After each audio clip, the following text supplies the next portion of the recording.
Assalamualaikum warahmatullahi wabarakatuh. Ringkasan sejarah Nabi Muhammad SAW dari lahir hingga wafat. Satu-satunya Rasul Allah yang diutus untuk semua ras dan golongan adalah Nabi Muhammad SAW. Karena itu ajarannya sangat universal, tidak hanya tentang ibadah dan keakhiratan, namun juga urusan-urusan duniawi yang mencakup semua sisi kehidupan manusia, mulai dari masalah makan hingga urusan kenegaraan. Namun demikian, masih banyak orang yang buta terhadap pribadi dan kehidupan beliau. Akibatnya, mereka terhalang untuk melihat dan merasakan kebenaran yang dibawanya. Pada lembaran ini penulis mencoba memperkenalkan Nabi Muhammad SAW secara singkat dari beberapa sisi, dengan harapan dapat bermanfaat dan membantu kita semua. 1. Nama dan gelar Nabi Muhammad SAW. Antara lain seperti disebutkan di dalam Hari Bukhari dan Muslim, Ahmad, Mahi, Hashir, Akib, Mukafi, Nabiyu Taubah, Nabiyu Rahmah. 2. Nasab Nabi Muhammad SAW. Di dalam buku Sahih Bukhari bab Mab'ats an-Nabi SAW, Imam Bukhari merincikan silsilah nasab Nabi Muhammad SAW sebagai berikut. Muhammad SAW bin Abdullah bin Abdul Muthalib bin Hashim bin Abdu Manaf bin Qusay bin Kilab bin Murrah bin Ka'ab bin Luay bin Galib bin Fir bin Malik bin Nadir bin Kinanah bin Huzaimah bin Mudrikah bin Ilyas bin Mudar bin Nizar bin Ma'at bin Adnan. Imam Bukhari menambahkan di dalam kitab Tarikh Al-Kabir, Adnan bin Udud bin Al-Makum bin Nahur bin Tar bin Yarab bin Nabit bin Ismail bin Ibrahim. Menurut para pakar, sebagaimana yang disebutkan oleh sejarawan Syekh Abdurrahman bin Yahya Al-Yamani, antara Adnan dan Ismail ada sekitar 40 kakek. 3. Kelahirannya. Nabi Muhammad SAW lahir di Makkah pada hari Senin tanggal 12 Rabiul Awal tahun Gajah dalam keadaan yatim. Penamaan tahun Gajah berkaitan dengan peristiwa pasukan gajah yang dipimpin oleh Abraha, gubernur Yaman yang ingin menghancurkan Ka'bah. Namun sebelum sampai ke kota Makkah, mereka diserang oleh pasukan burung yang membawa batu-batu kerikil panas. Lihat Qiyas Al-Fil 1-5. Kelahiran Nabi Muhammad SAW bertepatan dengan tanggal 20 April tahun 571 Masehi. 4. Masa menyusui. Nabi Muhammad SAW pertama kalinya disusui oleh ibunya Aminah dan Suwaibatul Aslamiyah. Namun itu hanya beberapa hari. Selanjutnya beliau disusui oleh Halimah As-Sadiyah di perkampungan Bani Sa'ad. Muhammad SAW tinggal bersama keluarga Halimah selama kurang lebih 4 tahun. Di akhir masa pengasuhan keluarga Halimah ini terjadi pembedahan Nabi Muhammad SAW. 5. Muhammad SAW di mata penduduk Makkah. Sejak kecil Muhammad SAW jauh dari tradisi-tradisi jahiliyah dan tidak pernah melakukan penyembahan terhadap Tuhan berhala. Namun demikian beliau tetaplah seorang yang santun dan jujur. Karenanya beliau terkenal dengan gelar Al-Amin, orang yang terpercaya. 6. Pernikahan Nabi Muhammad SAW. Pada usia yang ke-25 tahun, Muhammad SAW menikah dengan Khadijah binti Huwailid, seorang janda kaya berusia 40 tahun.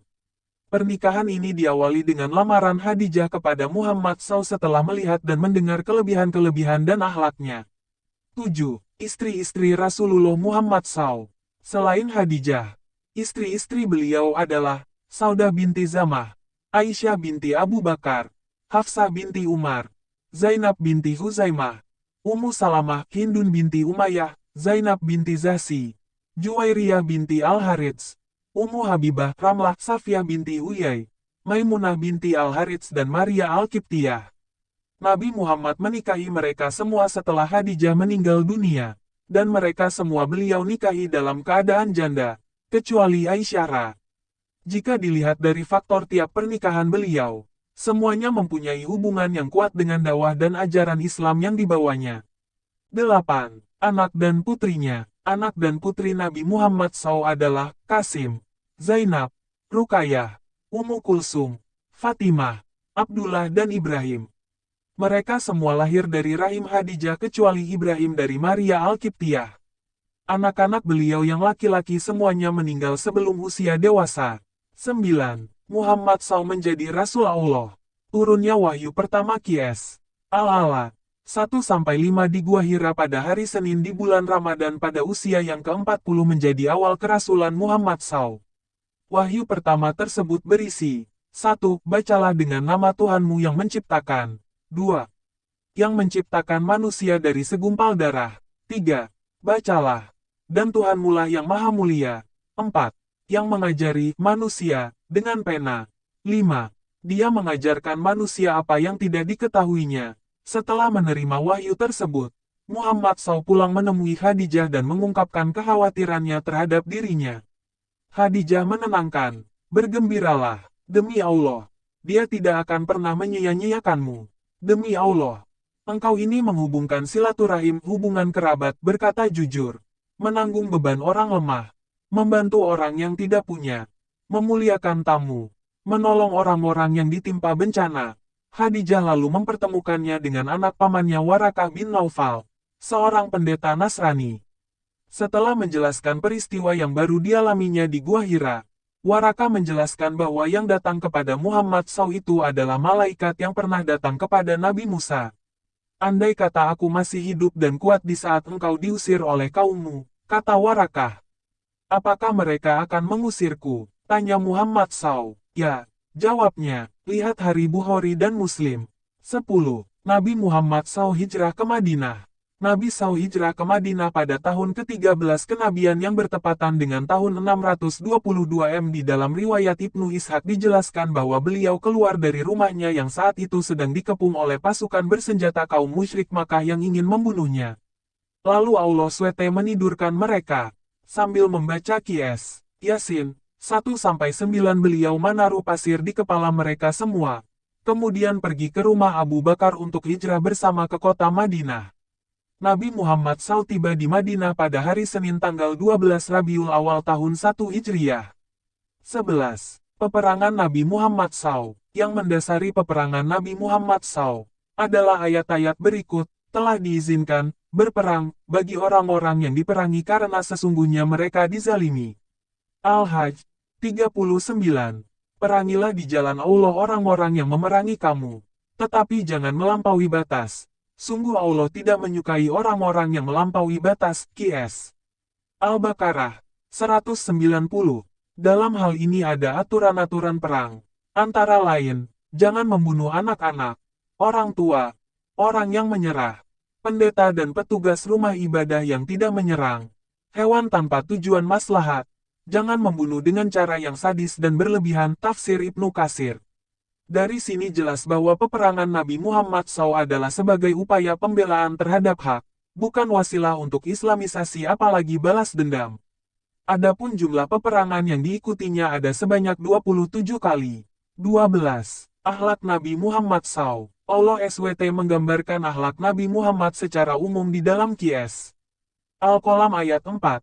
Dan sesungguhnya engkau benar-benar berbudi pekerti yang luhur. Sekedar contoh, penulis paparkan dua sisi dari akhlak beliau. A. Kesabaran Nabi Muhammad SAW. Tidak sedikit beban yang ditanggung oleh Nabi Muhammad SAW dalam menyebarkan dakwah ajaran yang dibawanya. Ejekan, makian, perlakuan kasar dan ancaman pembunuhan diterimanya dari orang-orang musyrik Makkah. Namun itu semuanya tak membuat kesabarannya luntur.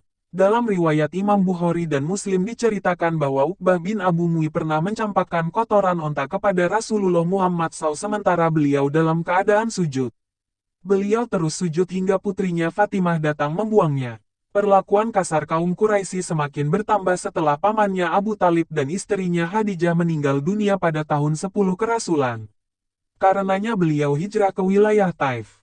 Namun ternyata di sini juga beliau tidak diterima. Malah penduduk setempat menyuruh anak-anaknya untuk melemparinya dengan batu. B. Kasih sayang Nabi Muhammad SAW. Kasarnya tindakan pengusiran penduduk Taif terhadap Nabi Muhammad SAW tidak membuat beliau serta-merta mendoakan mereka dengan azab. Tapi justru sebaliknya. Bahkan saya berharap agar Allah menjadikan dari keturunan mereka orang-orang yang menyembah Allah dan tidak berbuat syirik kepadanya sedikit pun. Kata beliau saat malaikat penjaga gunung menawarkan kepadanya untuk menimpakan gunung Abu Kubaisi dan gunung yang di sebelahnya kepada penduduk Taif. Sahih Bukhari, dan bagaimanapun juga kasarnya perlakuan dan azab dari kaum musyrik penduduk Makkah kepadanya dan umat pengikutnya. Tapi itu tak membuatnya dendam kepada mereka di saat pembebasan Makkah pada tahun 8 Hamalah beliau SAW memberikan amnesti besar-besaran kepada penduduk Makkah. 13. Keistimewaan yang Allah berikan kepadanya. A. 5 kelebihan yang tidak diberikan kepada orang sebelumnya dari Jabir bin Abdullah Nabi Muhammad SAW bersabda, Saya diberikan 5 hal yang tidak diberikan kepada seorang pun sebelum saya. 1. Saya diberi kemenangan dengan rasa takut, yang ditimpakan kepada musuh-musuhku, dalam jarak 1 bulan perjalanan. 2. Bumi dijadikan tempat salat dan suci untukku. Maka siapapun di antara umatku yang mendapatkan waktu salat hendaklah dia melakukannya. 3. Dihalalkan untukku harta ganimah dan itu tidak dihalalkan kepada orang sebelum saya. 4. Saya diberi syafaat. 5. Dahulu Nabi diutus hanya kepada kaumnya. Tetapi saya diutus kepada seluruh manusia. Hari, Bukhari dan Muslim B. Keistimewaannya di hari kiamat. Dari Anas Ra. Nabi Muhammad SAW bersabda, saya adalah orang pertama yang diberikan syafaat pada hari kiamat nanti. Nabi yang paling banyak pengikutnya di hari kiamat. Dan orang pertama yang mengetuk pintu surga, hari Muslim. Keistimewaan lainnya disebutkan di dalam riwayat Abu Hurairah. Rasulullah SAW bersabda, saya adalah pemimpin anak-anak Adam pada hari kiamat nanti. Saya orang pertama yang dibangkitkan dari kubur. Dan saya orang pertama yang diberi syafaat oleh Allah, dan orang pertama yang memberi syafaat kepada umat manusia. Hari Muslim 14. Ibadah beliau, Aisyah Ra. Berkata, Rasulullah SAW pernah salat hingga 2 kakinya membengkak. Lalu beliau ditegur. Beliau menjawab, apakah aku tidak pantas menjadi hamba yang bersyukur? 15. Nabi Muhammad SAW wafat. Beliau wafat pada tanggal 12 Rabiul Awal tahun 11 Hijriah di waktu duha dengan usia 63 tahun.